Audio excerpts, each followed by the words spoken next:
بسم اللہ الرحمن الرحیم الحمد للہ وکفی وسلام علی عبادہ الذین اصطفی اما بعد اعوذ باللہ من الشیطان الرجیم بسم اللہ الرحمن الرحیم وذکر فإن الذکرى تنفع المؤمنین وقال رسول اللہ صلی اللہ علیہ وسلم عن ابی ذر غفاری رضی اللہ عنہ قال النبی صلی اللہ علیہ وسلم لا تحتقرن من المعروف شیئا ولو ان تلقى اخاك بوجه طلیق او كما قال علیہ الصلاۃ والسلام سبحان ربک رب العزۃ عما یصفون وسلام علی المرسلین والحمد للہ رب العالمین اللهم صل علی سیدنا محمد وعلى آل سيدنا محمد وبارك وسلم اللهم صل على سيدنا محمد وعلى آل سيدنا محمد وبارك وسلم اللهم صل على سيدنا محمد وعلى آل سيدنا محمد وبارك وسلم۔ رمضان مبارک کے مہینے کی 16 تاریخ ہے، سن 1441 ہجری ہے، ماہ مئی کی 10 تاریخ ہے، سن 2020 عیسوی ہے۔ پورے ملک میں لاک ڈاؤن کا زمانہ ہے اور کرونا وائرس کی وبا ہے۔ اللہ تعالیٰ سے دعا ہے اللہ رب العزت انسانوں کی عافیت کے ساتھ حفاظت فرمائے اور انسانوں کو اپنی معرفت اور اپنی قدرت کو پہچاننے کا اس کو ذریعہ بنا کر قبول فرمائے۔ ہم انسانوں کی عادت ہے کہ ہم چھوٹے کام کو بہت چھوٹا سمجھتے ہیں، حقیر سمجھتے ہیں اور بڑے کام کے انتظار میں رہتے ہیں، چھوٹا کر نہیں پاتے اور بڑا کئی مرتبہ مل نہیں پاتا۔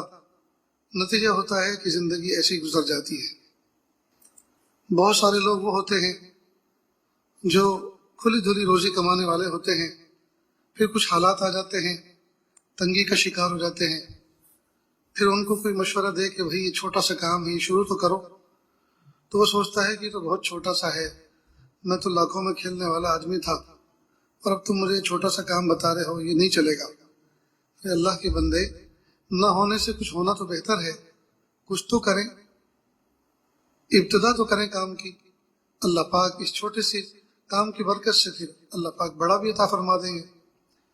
اور دیکھا بھی یہی گیا ہے کہ دنیا میں جتنے بھی بڑے بڑے انسان بنے ہیں وہ پہلے دن بڑے نہیں بن گئے، بلکہ ان کی آپ ہسٹری دیکھیں، آپ ان کا ماضی کھنگالیں، آپ ان کی زندگی میں غور کریں اور تحقیق کریں تو پتہ چلے گا کہ کوئی مزدور تھا، کوئی کسی کا ہاؤس بوائے تھا، کوئی محنت کش تھا، اور اللہ پاک نے ان کی دستگیری فرمائی اور اللہ نے ان کو بڑا مقام عطا فرمایا۔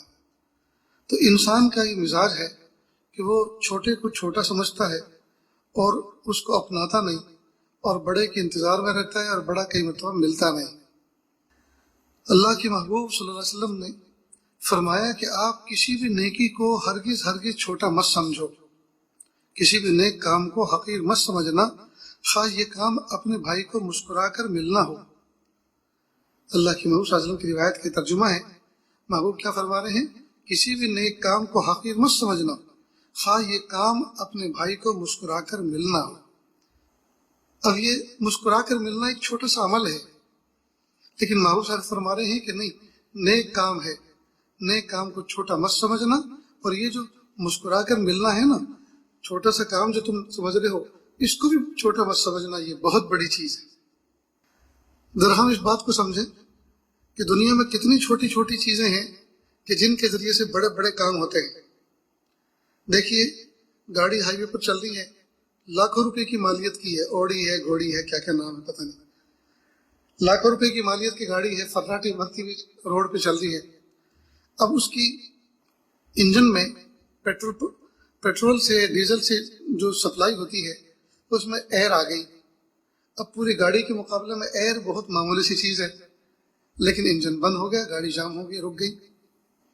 یا پیٹرول کے پائپ میں انجن کے اندر چھوٹا سا کچرا آ گیا، اب وہ کچرا چھوٹا سا ہی ہوتا ہے، لیکن اتنی بڑی لاکھوں روپے کی مالیت کی گاڑی، دیو ہیکل گاڑی کو روک دیا، جام کر دیا۔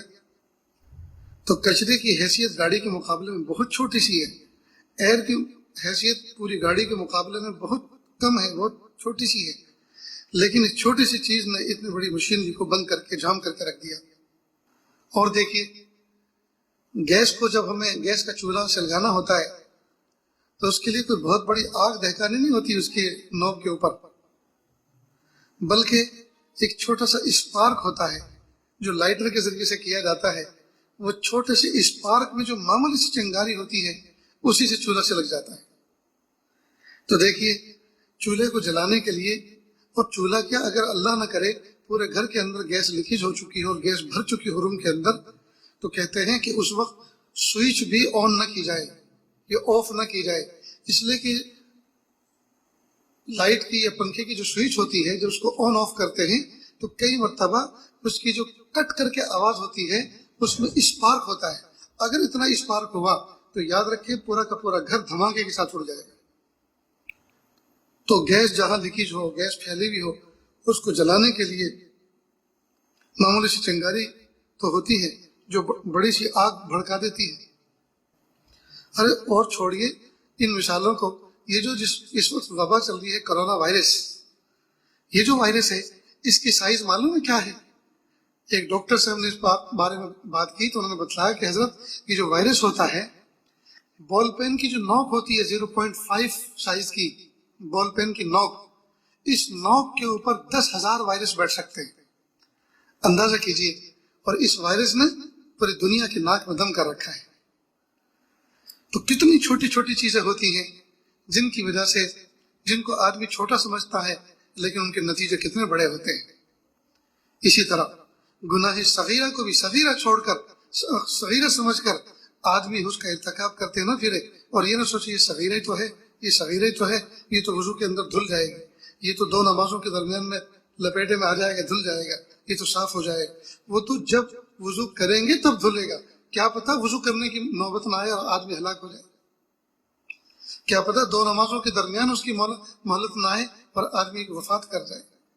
اس لیے کبھی بھی چھوٹے کو چھوٹا سمجھ کر، یعنی چھوٹے گناہوں کو چھوٹا سمجھ کر ارتکاب نہ کرے اور نیکی کو چھوٹا سمجھ کر اس کا ترک نہ کرے، بلکہ اس کو اپنائے۔ تو گناہ کو چھوڑے اور نیکی کو اپنائے، وہ چاہے کتنی ہی چھوٹی۔ اللہ تعالیٰ نے اس میں تاثیر یہ رکھی ہے، جب کوئی آدمی چھوٹی نیکی پہ عمل کرتا ہے اللہ تعالیٰ اس کی برکت سے بڑے بڑے اعمال کرنا آسان فرما دیتے ہیں۔ بچہ پیدا ہوتا ہے تو پہلے دن اس کو بادام شیک نہیں پلاتے، پہلے دن اس کو پستے کا حلوہ نہیں چٹاتے، چاہے کتنا ہی امیر کبیر کا بچہ کیوں نہ ہو، سونے کی چمچ گویا منہ میں لے کر پیدا کیوں نہ ہوا ہو، لیکن پہلے دن اس کو یہ سب چیز نہیں دیا کرتے، بلکہ پہلے دن کیا دیتے ہیں؟ ماں کا لطیف دودھ، ماں کی چھاتی سے نکلا ہوا لطیف دودھ جو بالکل آٹے کے دھون کے مشابہ ہوتا ہے۔ جس برتن کے اندر آٹا گوندا جاتا ہے، جب اس میں پانی ڈال کے اس کو دھویا جاتا ہے تو ہلکا سا سفید ایک وہ کلر کا پانی بنتا ہے، تو اس کو آٹے کا دھون کہتے ہیں۔ تو ماں کا دودھ آٹے کے دھون کے مشابہ ہوتا ہے، وداؤٹ فیٹس، اس کے اندر چربی نہیں ہوتی، دسومت نہیں ہوتی، فیٹس نہیں ہوتے۔ لہذا وہ معصوم سا بچہ ماں کی چھاتی سے اس دودھ کو پینا شروع کرتا ہے، اور 1 دن نہیں، 2 دن نہیں، 1 مہینہ نہیں، 2 مہینہ نہیں، مکمل 2 سال پیتا ہے۔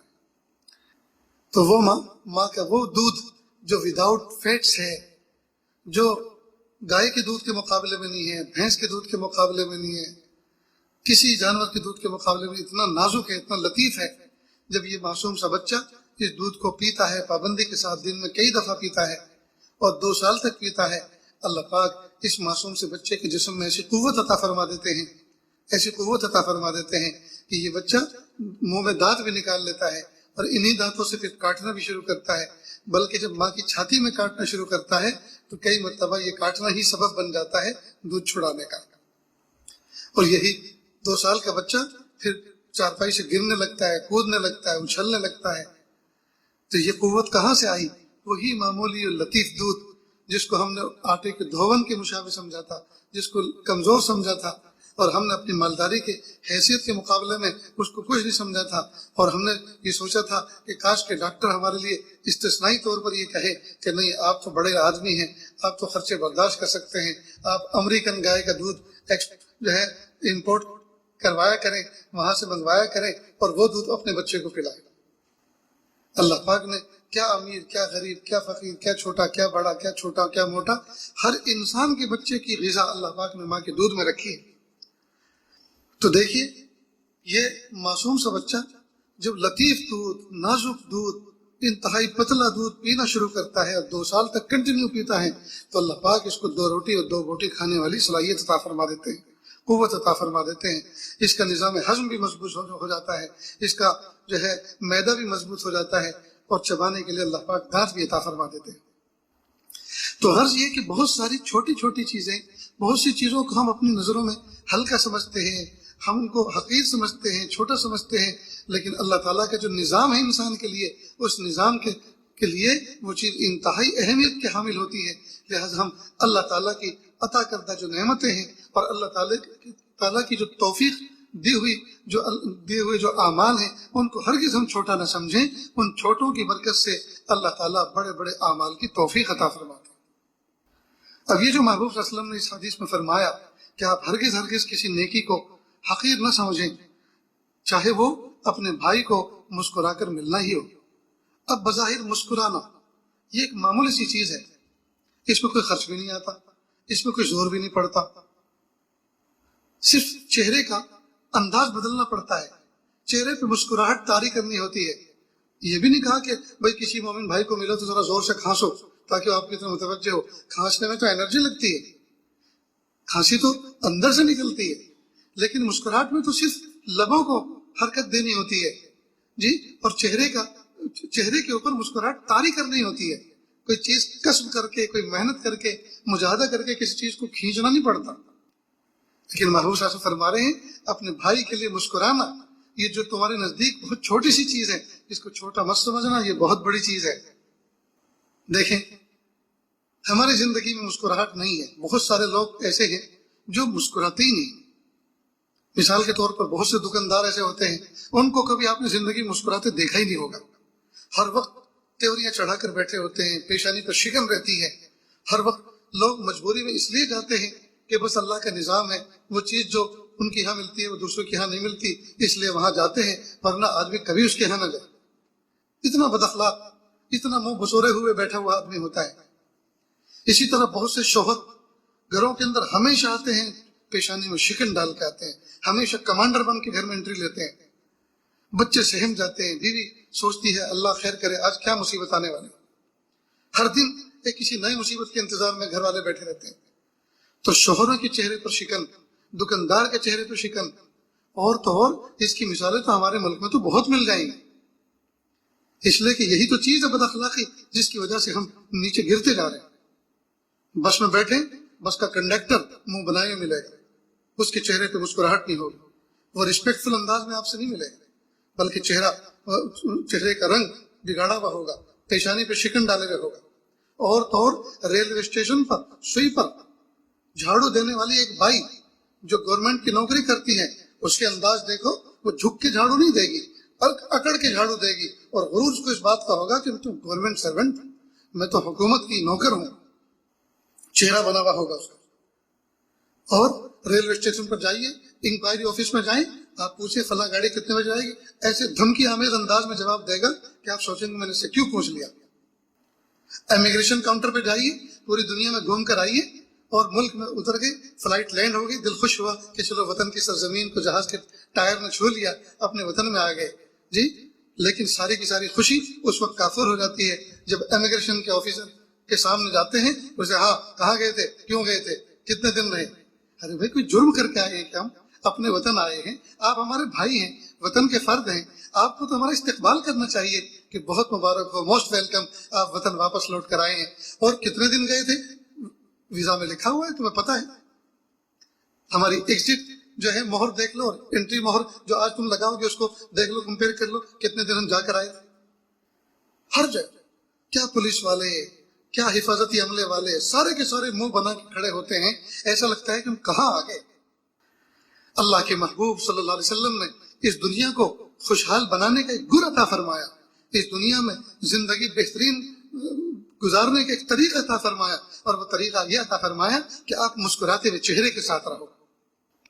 اور صرف کہا ہی نہیں محبوب صلی اللہ علیہ وسلم نے، بلکہ عملی طور پر اس پر عمل کر کے دکھایا، پریکٹیکلی آپ صلی اللہ علیہ وسلم نے ہمیں نمونہ پیش کیا۔ اللہ کے محبوب صلی اللہ علیہ وسلم گھر میں تشریف لے جاتے تھے، ماں خدیجہ الکبریٰ رضی اللہ عنہا فرماتی ہیں اللہ کے محبوب صلی اللہ علیہ وسلم جب بھی گھر میں تشریف لاتے مسکراتے ہوئے چہرے کے ساتھ آتے۔ ایک مرتبہ دعوتی کام پر محبوب صلی اللہ علیہ وسلم گھر سے باہر نکلے، لوگوں نے کچھ مس بہیو کیا، آپ صلی اللہ علیہ وسلم کا حساس دل اس کا اثر لے کر گھر میں آیا۔ جب محبوب صلی اللہ علیہ وسلم گھر میں آئے تو چہرے پر اداسی تھی، چہرے پر اثرات تھے اس کے جو مس بہیو باہر لوگوں نے کیا تھا۔ ماں خدیجہ الکبریٰ رضی اللہ عنہا فرماتی ہیں کہ جب میں نے دیکھا کہ خلاف معمول آج ایسے چہرے کے ساتھ آ رہے ہیں گھر میں جس سے کبھی بھی نہیں آتے تھے، تو فوراً ماں خدیجہ الکبریٰ رضی اللہ عنہا فرمایا ارے میرے محبوب آج آپ کیسے گھر میں داخل ہوئے؟ تو آپ صلی اللہ علیہ وسلم کو احساس ہوا کہ آج میں ذرا کچھ مسٹیک کر رہا ہوں، تو آپ صلی اللہ علیہ وسلم لوٹے اور پلٹ کر واپس مسکراتے ہوئے چہرے کے ساتھ سلام کر کے داخل ہوئے۔ ماں خدیجہ الکبریٰ رضی اللہ عنہا فرمایا کہ ہاں اب ہوئی نا کوئی بات، معلوم ہوا مسکراتے ہوئے چہرے کے ساتھ گھر میں انٹری لینا، گھر میں داخل ہونا یہ محبوب کی سنت ہے۔ ہم میں سے دوستوں کتنے لوگ ایسے ہیں، بیوی ہمارا انتظار کرتی ہے، میرے سر کے تاج صبح گئے ہیں جاب پر، اب شام کو تھکے ہارے آئیں گے، وہ سراپا استقبال کے لیے بیٹھی ہوتی ہے، جھاڑو پوچھا کر کے بیٹھی ہوتی ہے، بیڈ شیٹ بدل کے بیٹھی ہوتی ہے، کھانا پکا کے تیار کر کے بیٹھی ہوتی ہے۔ اور یہ جناب ہیں کہ آتے ہیں تو چہرہ بگاڑ کے، لڑکے کسی اور سے آئے ہیں اور چہرہ بگاڑ کے گھر میں داخل ہو رہے ہیں، پیمنٹ کہیں اور سے نہیں ملا، اس کے اثرات لے کر گھر میں آ رہے ہیں اور ناراضگی اپنی بیوی پہ دکھا رہے ہیں، بچوں پہ اپنی ناراضگی دکھا رہے ہیں۔ یہ اچھی چیز نہیں ہے۔ گھر میں آئیں تو گھر کے باہر کے جتنے بھی پرابلم ہیں وہ دہلیز کے باہر ہی جھٹک کر آئیں، وہیں جھاڑ کر آئیں، وہیں چھوڑ کر آئیں۔ گھر میں آئیں تو مسکراتے ہوئے چہرے کے ساتھ اندر انٹری لیں اور کہیں السلام علیکم ورحمۃ اللہ وبرکاتہ۔ بچے خوش ہو جائیں، پیروں سے چمٹ جائیں، بیوی خوش ہو جائے کہ الحمدللہ میرے سرتاج میری محبتوں کی معراج آ گیا۔ اب یہ مسکرانا ایک چھوٹا سا عمل ہے، لیکن اس سے گھر کے اندر خوشی آتی ہے، اس سے تھکن دور ہوتی ہے، اس سے دل کی گھبراہٹ دور ہوتی ہے، اس سے ٹینشن دور ہوتے ہیں۔ کسی مسکراتے ہوئے چہرے والے آدمی کو کبھی ٹینشن میں دیکھا؟ یہ مسکراہٹ علامت ہی اس بات کی ہے کہ نو ٹینشن۔ جو آدمی مسکراتے ہو وہ سمجھ لو اس میں ٹینشن کچھ نہیں ہے، ٹینشن ہی ہے۔ تو مسکراہٹ علامت ہے اس بات کی کہ بندہ بے غم ہے، اسے کوئی فکر نہیں۔ تو ہم مسکراتے ہوئے چہرے کے ساتھ رہیں۔ اب یہ مسکرانا چھوٹا سا عمل ہے لیکن اس کے اثرات بڑے ہیں۔ ایک بزرگ کے پاس ایک شخص آیا نوجوان اور کہنے لگا کہ حضرت دعا فرمائیں کہ میری شادی ہوئی ابھی چند مہینے ہوئے ہیں اور میری بیوی میرے ساتھ بہت مس بہیو کرتی ہے اور ہر وقت وہ ٹینشن میں رہتی ہے اور میں اسے بہت خوش کرنے کی کوشش کرتا ہوں لیکن میں ناکام ہوں، تو اب میں کیا کروں؟ تو گیا وہ این او سی لینے کے لیے آیا تھا کہ آپ مجھے این او سی دے دیں تاکہ میں طلاق دے دوں، چھوڑ دوں، اور کہنے کے لیے میرے پاس یہ فرمان آپ کا رہے کہ مجھے تو حضرت نے یہ مشورہ دیا۔ بہت سارے لوگ بزرگوں کے پاس اس طرح پرمیشن لے لیتے ہیں اور ان کا نام سے پھر آگے کام اپنا بناتے ہیں۔ یاد رکھیں اگر مرید 420 ہے تو شیخ ہوتا ہے 840، وہ اس سے آگے ہوتا ہے۔ بہت سے آئیں گے اور کہیں گے حضرت وہ میں جب اپنے گاؤں میں جاتا ہوں تو بہت سارے لوگ یوں کہتے ہیں کہ ذرا کچھ نصیحت کرو اور ہمیں کچھ کچھ ذکر کرواؤ۔ تو یہ اشارہ اس بات کی طرف ہے کہ آپ مجھے خلافت دے دو تاکہ میں لوگوں کو ذکر کرانا شروع کر دوں۔ ہائے ہائے کیا نفس کے چوچلے ہیں، اصلاح تو ہو نہیں پا رہی، اعمال تو ہو نہیں پا رہے، تہجد کی پابندی نہیں، حسن اخلاق کی دولت نہیں، مس بہیو کرتے ہیں، غیبت کرتے ہیں، چغلی کرتے ہیں، دنیا بھر کے پیر کے ناخن سے لے کے سر کے بال تک برائیاں ہیں جی، اور چلے خلافت کی امید لے کر کہ ہم کیا خلیفہ بن جائیں۔ تو کیا کس چیز کے خلیفہ بنو گے بھائی؟ یہ نفس کا بہت بڑا دھوکہ ہے۔ تو خیر وہ بزرگ کے پاس آیا اور کہا کہ حضرت اب میں کیا کروں؟ حضرت نے فرمایا کہ آپ کے شہر میں کوئی مٹھائی کی دکان ہے؟ کہ جی حضرت ہے۔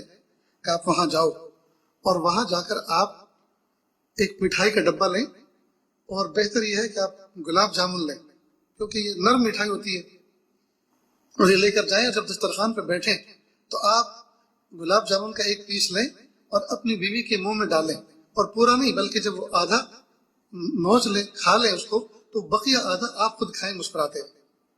اب انہوں نے یہ عمل کیا، کئی دن مسلسل کیا، اللہ کی شان کہ ان کے گھر کے حالات اچھے ہو گئے. یہ پھر بزرگ کے پاس آئے کہ حضرت اسی طرح کا معاملہ ہوا، اب تو الحمدللہ حالات بہت اچھے ہیں، لیکن آپ یہ بتائیے کہ یہ کیا چیز آپ نے مجھے بتائی؟ کہ یہ اللہ کے محبوب صلی اللہ علیہ وسلم کی سنت ہے کہ بیوی کے منہ میں لقمہ رکھنا یہ بھی صدقہ ہے شوہر کی طرف سے.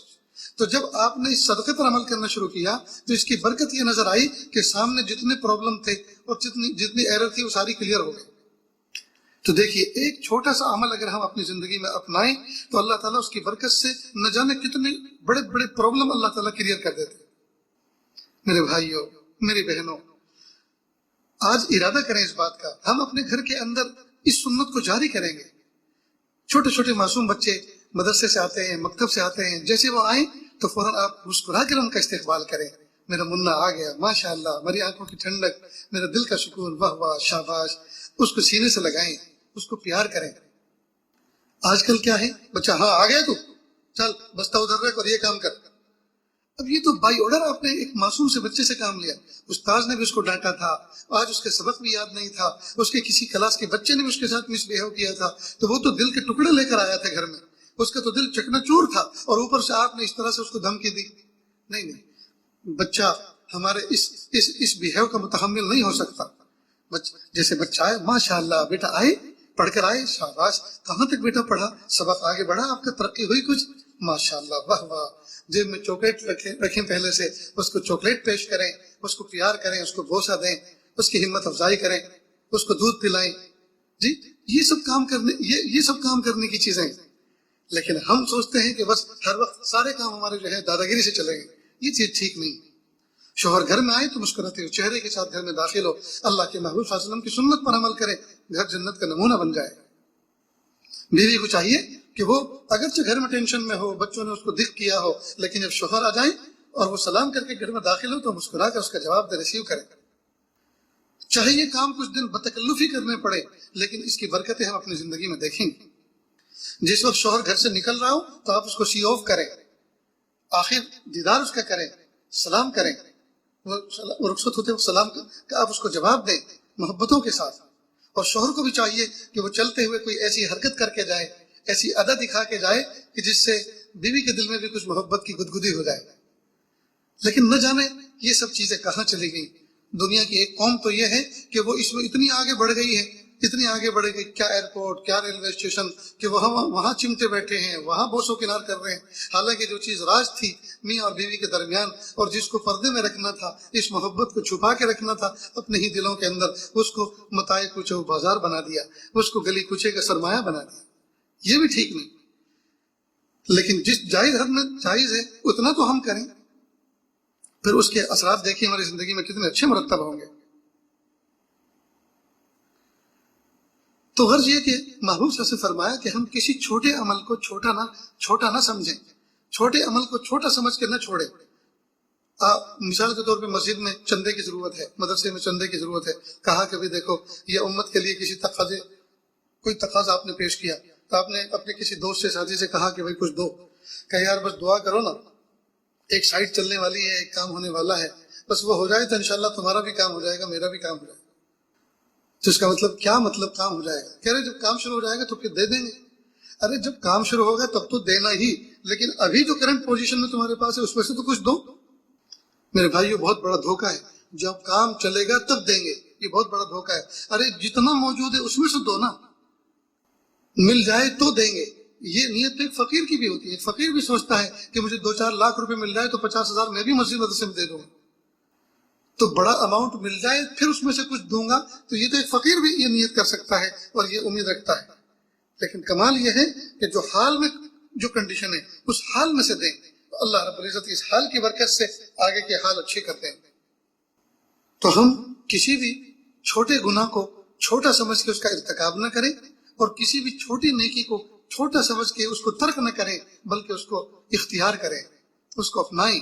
اس چھوٹے کی برکت سے اللہ بڑے بڑے عملوں کی توفیق عطا فرماتا ہے. اور سنتوں کی یہ برکت ہے، سنتوں کی برکت ہے. جب آدمی ایک سنت پر عمل کرتا ہے تو دوسری سنت پر عمل کی اللہ توفیق عطا فرما دیتے ہیں. آپ نے مثال کے طور پر آپ نے صبح کی، آپ نے دعا پڑھ کر اور آنکھوں پر ہاتھ مل کر، جی آپ نے مسنون دعا پڑھی، دعا پڑھ لی، اس کے بعد آپ اٹھے اور جو آپ کا کرتا ہینگ تھا، ہینگر پہ لٹکا ہوا تھا، آپ نے بسم اللہ کر کے اس کو اتارا، دائیں ہاتھ میں اس کو ڈالا، اس کو جھٹکا، ہو سکتا ہے کہ مطلب اس میں کوئی کیڑا اندر سرایت کر جاتا ہے تو آپ اس کو جھٹکے جھاڑیں، جھاڑنے کے بعد بسم اللہ کر کے پہنے، تو دائیں آستین میں پہلے ڈالیں، بائیں میں بعد میں ڈالیں۔ اب سنت کے مطابق آپ نے لباس پہنا، جب تک آپ پہنے رہیں گے سنت کی برکت ملتی رہے گی۔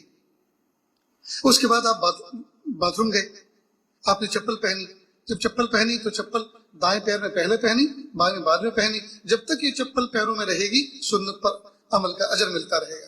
پھر آپ ٹوائلٹ میں گئے، واش روم میں گئے تو بایاں پیر اندر داخل کیا اور دعا پہلے پڑھی، تو جب تک آپ ٹوائلٹ کے اندر رہیں گے، واش روم میں اندر بیٹھے رہیں گے، سنت پر عمل کرنے، اس عبادت پر عمل کرنے کا اجر ملتا رہے گا۔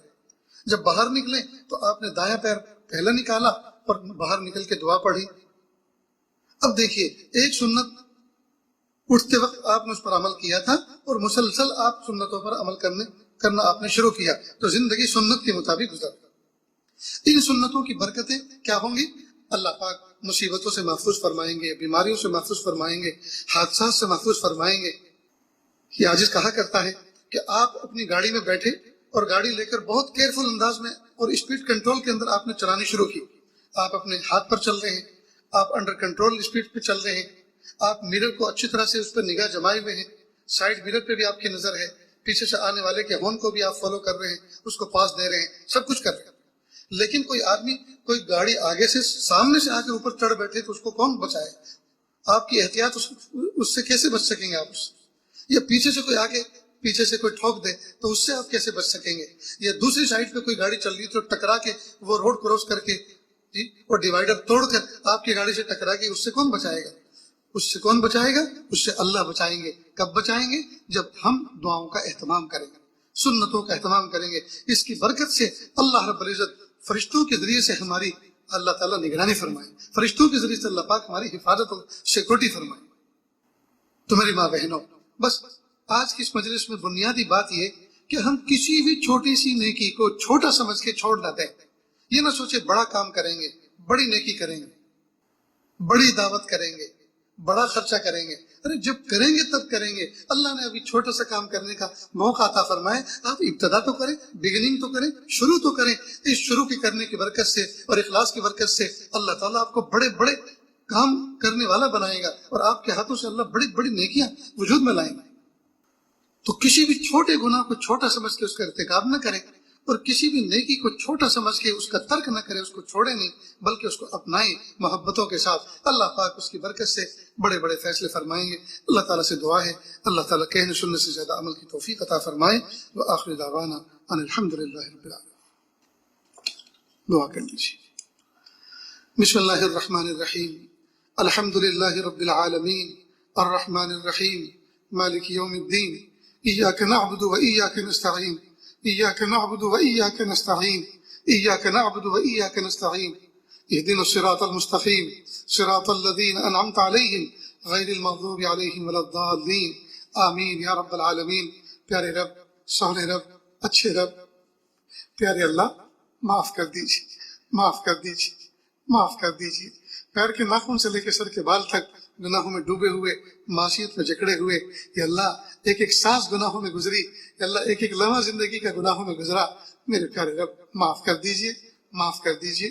ہمارے گناہوں کو، ہماری سیئات کو حسنات سے مبدل فرما دیجئے۔ جس طرح سے آپ نے کالے بالوں کو سفیدی سے بدل دیا، کہ اللہ ہمارے دل کی سیاہی کو بھی سفیدی سے بدل دیجئے۔ اللہ کتاب زندگی کا ایک ایک ورق سیاہ ہو چکا، کتاب زندگی کا ایک ایک ورقہ سیاہ ہو چکا، کالا ہو چکا۔ تنہائی میں بیٹھ کر کتاب زندگی پہ جب غور کرتے ہیں تو ماضی کے سارے اوراق کالے کالے ہو چکے ہیں۔ میرے پیارے رب معاف کر دیجئے، پاک کر دیجئے، صاف کر دیجئے، رحمت کا معاملہ فرما دیجئے۔ ہم سب کو ایسا بنا دیجئے ہم آپ کو پسند آ جائیں، ہم سب کو ایسا بنا دیجئے ہم آپ کو پسند آ جائیں۔ میرے پیارے رب، رمضان مبارک کا آدھے سے زیادہ وقت گزر چکا۔ اے میرے پیارے رب، اے میرے سونے رب، اے میرے اچھے رب، اپنی زندگی میں جب سے ہوش سنبھالا تب سے ایسا سونا سونا رمضان تو کبھی بھی نہ آیا۔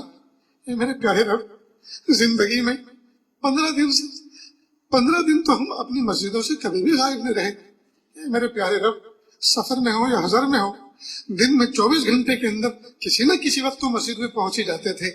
اگر ہوائی جہازوں میں بھی سفر کیا تو زیادہ سے زیادہ 8 گھنٹے والی فلائٹ میں بیٹھے, 10 گھنٹے والی فلائٹ میں بیٹھے, لیکن میرے پیارے اللہ پھر زمین پہ اتر کر کسی نہ کسی مسجد میں انٹری لی, کسی نہ کسی مسجد میں پیشانی جھکائی. اے میرے پیارے رب, ایسا تو کبھی بھی نہیں ہوا کہ 15 دن امت کو ہو گئے, 30 دن امت کو ہو گئے, اس سے زیادہ ہو گئے جو مسجدوں میں حاضری سے محروم ہے, مسجدوں کی نماز پڑھنے سے محروم ہے. اے میرے پیارے رب, آپ روٹ گئے, آپ امت سے روٹ گئے, آپ ناراض ہو گئے. ہم نے مانا کہ آپ کو ہمارے سجدوں کی ضرورت نہیں ہے, ہم نے مانا کہ آپ کو ہماری جماعت والی نماز کی ضرورت نہیں ہے, ہم نے مانا کہ آپ کو ہمارا حرم میں جانا آپ کو اس کی ضرورت نہیں ہے. لیکن میرے پیارے اللہ, آپ کو تو ضرورت نہیں ہے, ہمیں تو آپ کی ضرورت ہے, ہمیں تو آپ کی ضرورت ہے. اللہ جی ہمیں تو آپ کی ضرورت ہے. اللہ تیرے علاوہ ہم کس کو اپنا رب کہیں؟ اللہ جی آپ کے علاوہ ہم کس کو اپنا اللہ کہیں؟ آپ ہی تو ہمارے اکلوتے ہیں, آپ ہی تو ہمارے اکلوتے ہیں, آپ ہی تو ہمارے اکلوتے ہیں. ہمارے جیسے تو آپ کے اربوں خربوں بندے ہیں, لیکن آپ کے جیسے تو ہمارا کوئی رب نہیں. یہ اللہ ہم بہت سارے معبودوں کو ماننے والے نہیں ہیں, اللہ ہم تو توحید والے ہیں, اللہ ہم تو آپ کو ایک ماننے والے ہیں. اے میرے پیارے رب, اے میرے سونے رب, اس توحید کی لاج رکھ لیجیے. اللہ اس توحید کی لاج رکھ لیجیے, ہمارے عقیدہ توحید کی لاج رکھ لیجیے. اللہ جی حالات اچھے کر دیجیے, اللہ حالات اچھے کر دیجیے. میرے پیارے رب, صبح کو کما کر شام کو کھانے والے میرے پیارے اللہ بہت پریشان ہو چکے. اللہ جی پریشان ہو چکے, جو کچھ تھا سب ختم ہو چکا. اللہ خیرت اتنی ہے کسی کے سامنے ہاتھ نہیں پھیلا سکتے. اللہ جی ہم ناپے تولے جانے کے قابل نہیں ہیں, اللہ جی ہم آزمائے جانے کے قابل نہیں ہیں. عافیت کا معاملہ فرما دیجیے, اللہ عافیت کا معاملہ فرما دیجیے. اللہ بیوی گھر میں بیمار ہے اور شوہر پردیس میں اٹکا ہوا پھنسا ہوا ہے, وہ ادھر پریشان وہ ادھر پریشان. اے میرے پیارے اللہ ترس کھا لیجیے, اللہ جی ترس کھا لیجیے. اللہ جی آپ راضی ہو جائیے, آپ راضی ہو جائیے, اور ایسے راضی ہو جائیے کہ پھر کبھی ناراض نہ ہونا, اور آپ ہمیں معاف کر دیجیے, اور ایسا معاف کر دیجیے پھر ہم کبھی کوئی گناہ نہ کریں. میرے پیارے اللہ ہمیں دو بھی بیٹے چاند سا بنا دیجیے, یا اللہ ہمیں اپنا محبوب بنا لیجیے. اللہ جی ایک گھر کے اندر 5 بچے ہوں, 4 صاف ستھرے ہوں, اور ایک بچہ نجاست میں لتڑا ہوا ہو, گندگی میں ہو, اور گھر میں مہمان آنے والے ہوں, تو ماں کی سب سے زیادہ توجہ اپنے گندے بچے کی طرف ہوتی ہے. ماں سوچتی ہے اچھے بچوں کو تو کوئی بھی گود میں اٹھا لے گا, کوئی بھی ان کو بوس کنار کرے گا, لیکن میرے اس گندے کی طرف کوئی نظر اٹھا کے دیکھنا بھی پسند نہیں کرے گا. ماں اپنے گندے بچے کو نہلاتی ہے, دھلاتی ہے, اور اپنے سینے سے لگا لیتی ہے, اس کو بوسہ دیتی ہے, محبت کے ساتھ سینے سے لگاتی ہے. میرے پیارے رب آپ کے اربوں خربوں نیک بندے ہیں, لیکن ہمارے جیسے آپ کے گندے بھی ہیں. میرے پیارے اللہ جب ایک ماں گندے بچے کا خیال رکھتی ہے, آپ تو 70 ماؤں سے زیادہ شفقت رکھنے والے اور محبت رکھنے والے ہیں. میرے پیارے اللہ آپ اپنے بندوں سے کتنی محبت فرماتے ہوں گے. اللہ جی آپ ہمیں پاک کر دیجئے, آپ ہمیں صاف کر دیجئے, اور محبت کی چھاتی سے لگا لیجئے. اللہ قبول فرما لیجئے, اللہ قبول فرما لیجئے, اللہ قبول فرما لیجئے, اللہ قبول فرما لیجئے. اللہ جی آپ بندوں کی کمزوری کا خیال فرما لیجئے, مہربانی کا معاملہ فرما دیجئے. پیارے پیارے اللہ پوری دنیا میں کروڑوں انسان روزہ رکھ کر آپ کو پکار رہے. اللہ آپ اتنے روٹ گئے, اللہ جی آپ اتنے ناراض ہو, اللہ جی آپ ناراض ہو گئے, اللہ جی آپ اتنے ناراض ہو گئے, اللہ جی آپ اتنے ناراض ہو گئے. معصوم بچے روزے رکھ رہے, بوڑھے روزے رکھ رہے, اللہ جی گنہگار نوجوان روزے رکھ رہے. میرے پیارے رب کسی کے اٹھے ہوئے ہاتھ تو آپ کو اچھے لگ رہے ہوں گے, کسی کے روزہ تو آپ کو پسند آ رہا ہوگا. میرے پیارے رب معاف کر دیجیے, امت کو معاف کر دیجیے. اللہ جی امت کو معاف کر دیجیے, امت کو معاف کر دیجیے, امت کو معاف کر دیجیے. اللہ جی عزتوں کے فیصلے فرما دیجیے, اللہ امت کے لیے عزتوں کے فیصلے فرما دیجیے, اللہ امت کے لیے عزتوں کے فیصلے فرما دیجیے. یہ اللہ بہت دن ہو گئی رسوائی میں زندگی گزارتے گزارتے, پیارے اللہ بہت دن ہو گئے تانے وصول کرتے کرتے, تانے کھاتے کھاتے. اے میرے پیارے اللہ اپنی قدرت کے عجائب دکھا دیجئے, اللہ اپنے قدرت کے کرشمے دکھا دیجئے. یا اللہ شکست کو فتح سے تبدیل کر دیجئے, یا اللہ ذلت کو عزت سے بدل دیجئے. میرے پیارے اللہ معصیت کو طاعت سے بدل دیجئے. یا اللہ اپنا مطیع و فرما بردار بنا دیجئے. ہمارے تینوں حرم پاک کی حفاظت فرما, جہاں جہاں اہل ایمان مظلوم ہے یا اللہ ان کا سہارا بن جائیے, یا اللہ ان کی طرف سے آپ کافی ہو جائیے. اللہم انا نجعلک فی نحورہم ونعوذ بک من شرورہم. یا اللہ حکام کو صحیح سمجھ عطا فرما، صحیح وقت پر صحیح فیصلہ لینے کا یا شعور عطا فرما۔ میرے پیارے اللہ قانون نافذ کرنے والے اداروں کو صحیح فہم عطا فرما۔ میرے پیارے رب ہم نے مانا کہ لاک ڈاؤن ضروری ہے، ہم نے مانا کہ ایسی وباؤں کے اندر گھروں کے اندر احتیاط کے ساتھ رہنا ضروری ہے، لیکن جس انداز سے تصویریں آ رہی ہیں اور جس انداز سے ظالمانہ انداز سے کمزور عوام کو مارا جا رہا ہے پولیس کی طرف سے، میرے پیارے اللہ ان کو بھی ہدایت عطا فرما، ان کو بھی فہم عطا فرما، ان کو بھی سمجھ عطا فرما۔ میرے پیارے اللہ رحم کا معاملہ فرما، عافیت کا معاملہ فرما۔ میرے پیارے اللہ جو کمی کوتاہی اس کو معاف کر دیجئے، یا اللہ ہماری کمی کوتاہیوں کی اصلاح فرما دیجئے، اللہ ہمیں نیکیوں کی توفیق عطا فرما دیجئے، اللہ گناہوں سے بچنا بھی یا اللہ ہم اپنے اختیار سے نہیں بچ سکتے، میرے پیارے اللہ آپ اپنی توفیق شامل حال فرما دیجئے، ہم عافیت کے ساتھ بچ جائیں گے۔ اللہ ہم ارادہ کرتے ہیں، ہم کوششیں کرتے ہیں، میرے پیارے اللہ پورا فرما دیجئے، رحمت کا معاملہ فرما، عافیت کا معاملہ فرما، کہ اللہ ہماری طاعات کو قبول فرما، ہماری عبادات کو قبول فرما اور زیادہ سے زیادہ کرنے کی توفیق عطا فرما، کہ اللہ صحت کامل عطا فرما، ایمان کامل عطا فرما، احسان کامل عطا فرما، احسان کامل کا احساس کامل عطا فرما۔ اللہ جی جو مانگا عطا فرما، جو مانگنے سے رہے گا وہ بھی عطا فرما۔ صلی اللہ تعالی علی خیر خلقہ محمد و آلہ و اصحابہ اجمعین برحمتک یا ارحم الراحمین۔